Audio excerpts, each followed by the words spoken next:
of the Palme d'Or in 2001 for The Sun's Room, the talented filmmaker Nanni Moretti presented his 11th feature film and his 6th in competition at Cannes. We Have a Pope is his portrait of a pope who feels unable to take up his role, has divided Catholic opinion. After the left, the cinema, the education system and Silvio Berlusconi, Nanni Moretti turns his ironic gaze on the church. Through his film, The Masses Ended, he had already sniped at religion in his portrayal of a young priest whose help is rejected by the people. In We Have a Pope, the action takes at the headquarters of the Roman Church at the Vatican as a conclave meets to elect a new pope. Panic ensues when the elected cardinal, played by Michael Piccoli, is terrified by the function he is called to fulfill and refuses to present himself to the crowd assembled in the St. Peter's Square. Nanni Moretti explained in the press conference that at no point did the Vatican try to intervene in the making of the film. He said that this film was made with his own actors based on his own screenplay. He added that the various hierarchies of the Vatican have always interfered in Italian politics, but it seems that in most recent years, the political parties themselves have been so much sensitive to the Vatican's positions. He agreed to the people when they said there is no religious faith in We Have a Pope, and also said that he did not believe in God. Michael Piccoli, on the other hand, recalled the days leading up to when he was finally given the leading role. He added that he could have ended his career with the Nanni Moretti film. The Australian director Ivan Sen returned to Cannes with his film Toomelah, selected for UN Certain Regard. As the son of an Aboriginal mother and a European father, Ivan Sen's origins have been an important influence on his cinema. Whether in Yellow Fella, selected for UN Certain Regard in 2005, or in Beneath Clouds, his first feature film, Ivan Sen's films depict day-to-day problems of native Australians in search for their identity. Toomelah tells the story of Daniel, a 10-year-old boy who lives in remote Aboriginal community alongside a local gang. The young boy has to make a choice about his future when he finds himself alone and vulnerable after the return of a rival drug dealer. Another one to take my smokes. Man, how come I aren't going away?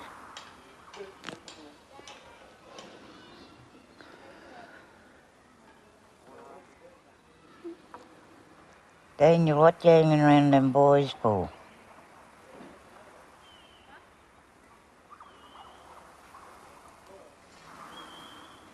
What you gonna do with yourself? I don't know. What can I do?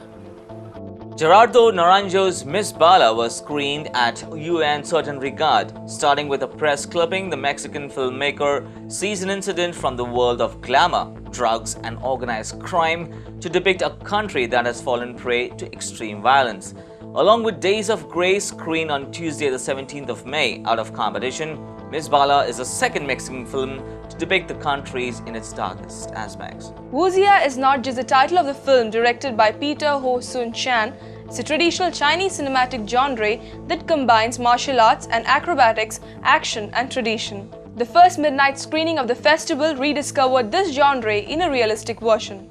With his Wuxia, Peter Ho Sun Chan wanted to make a film as close to reality as possible.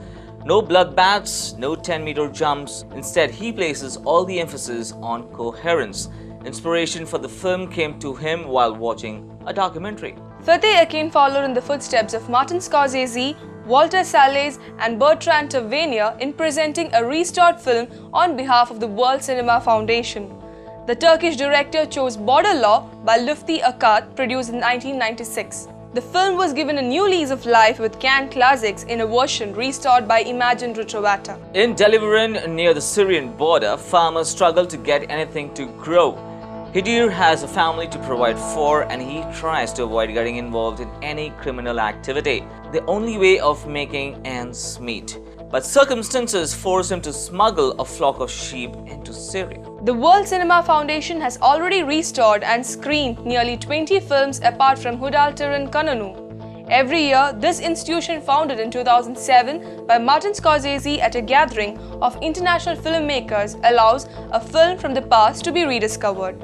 They are often little-known films from countries that lack the resources to promote their cinematic heritage. Joseph CEDAR's fourth film, Footnote, created a new wave of Israeli cinema by making it to the competition. The Talmud is a collection of texts that contain Hebrew oral tradition. Generations of the Shkolnik family have studied it at Jerusalem University. But for Eliezer and his son Uriel, it proves to be a source of conflict. While the younger Shkolnik is lauded by his peers, his father, a purist, aloof professor, watches his son's success with envy.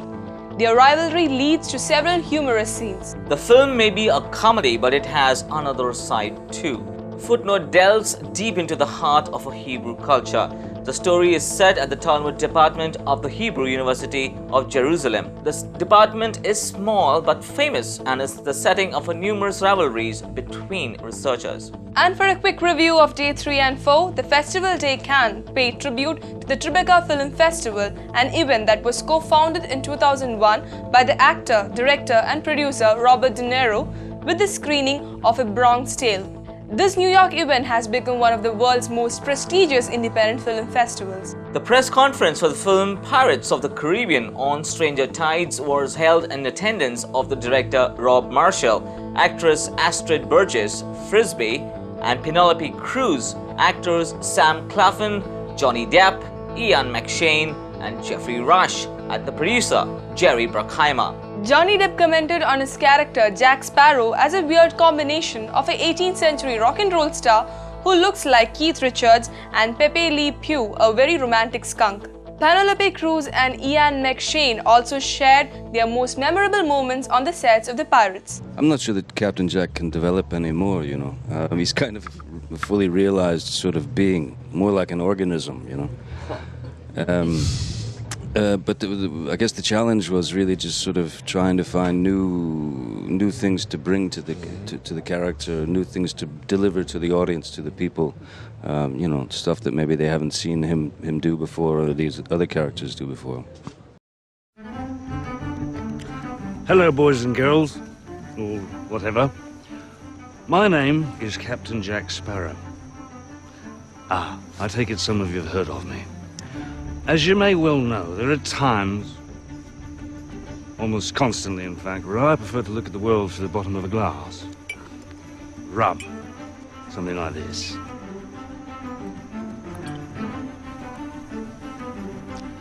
You may have also heard whisperings and rumors that Jack Sparrow be recruiting a crew to undertake a voyage to the Fountain of Youth.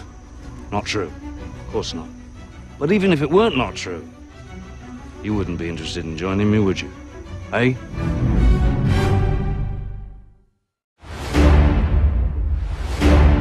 Death lies before us as we sail to the Fountain of Youth. You could guide an expedition. You are Jack Sparrow. There should be a captain in there somewhere. I hear a rumor. Jack Sparrow's in London, hell-bent to find the Fountain of Youth. Don't be a fool, Jackie. The fountain will test you. Was that really necessary?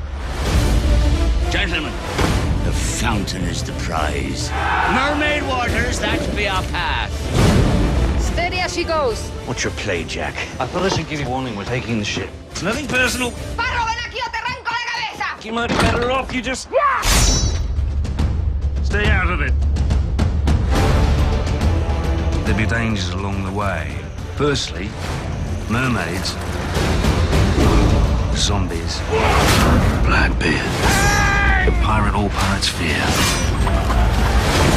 If I do not make it to the fountain, neither will you.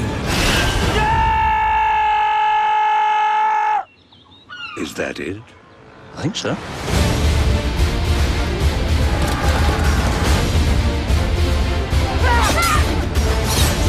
It has begun again! Are we not king's men? How is it we can never meet without you pointing something at me? There's the Jack I know.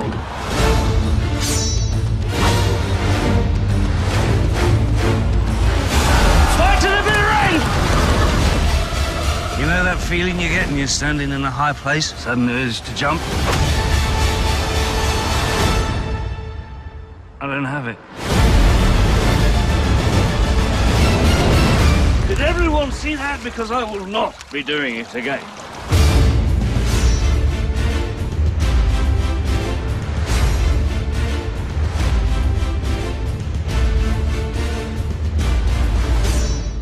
Serbian filmmaker Emir Kusturica was invested with the insignia of the Chevalier the Order of the Legion d'Honneur at the Café des Palms. In a speech given for the occasion, Frédéric Mitterrand, the French Minister of Culture and Communication, saluted the admirer of Federico Fellini, Louis Buñuel, Andrei Tarkovsky, Milos Forman, and Jean Renoir, and acknowledged his request for a cinema that blends entertainment and philosophy. That was day 3 and day 4 of the 64th Festival Day Cannes. The Cannes fever has just begun, and we'll be back shortly with the news you await. Stay tuned.